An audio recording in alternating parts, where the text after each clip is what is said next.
The distance grew naturally, not because anyone pulled away, and not because something broke. There was no moment that demanded separation, no argument, no decision that marked a before and after. The space between us expanded quietly, the way unoccupied space often does, when nothing actively fills it. At first, it didn't register as distance. It felt like adjustment, a subtle recalibration of proximity. That didn't require explanation. We spoke less, but not in a way that felt deliberate. Messages arrived later. Responses took longer to form. Nothing about it felt urgent. Nothing suggested loss.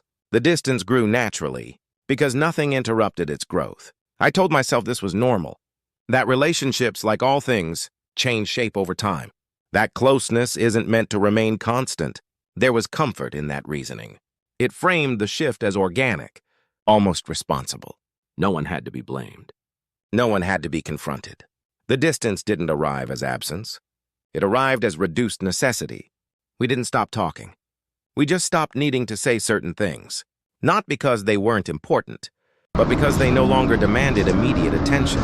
The urgency faded before the meaning did. At the time, that felt like maturity, an ability to let things settle, without forcing preservation.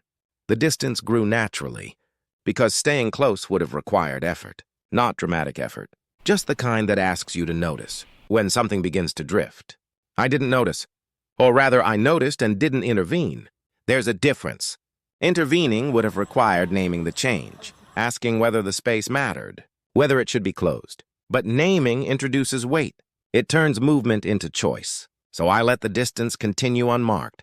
It was easier to accept it as inevitable than to question whether it was optional. Days passed without consequence. Then weeks. Nothing collapsed, which made the distance feel justified. I told myself that if closeness were essential, it would assert itself, that what mattered would find a way to remain present. But presence doesn't always compete well with ease. The distance grew naturally because it wasn't challenged.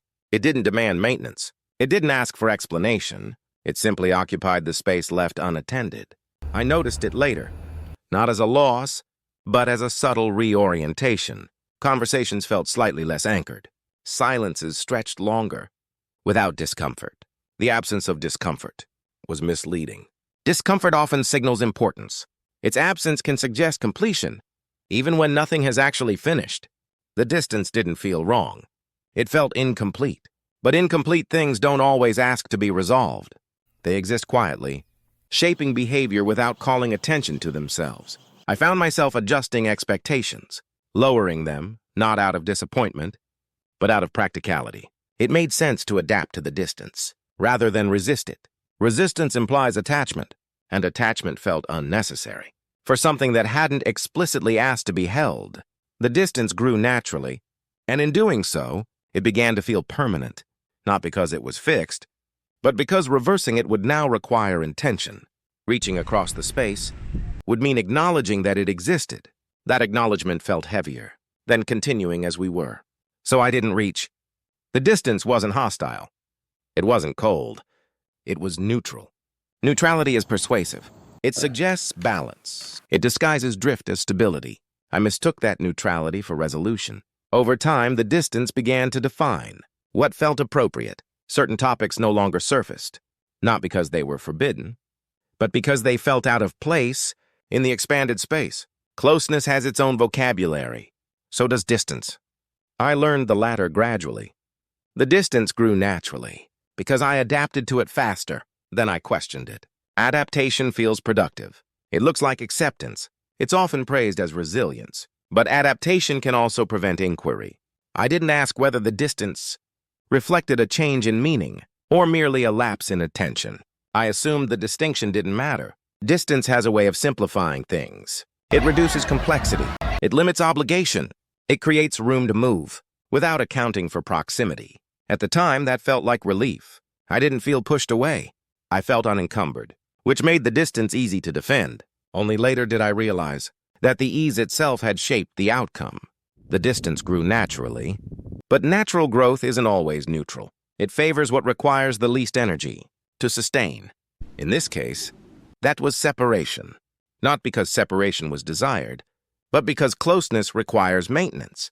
I hadn't maintained it, not out of neglect, but out of trust that it would hold on its own. Some things do. This didn't.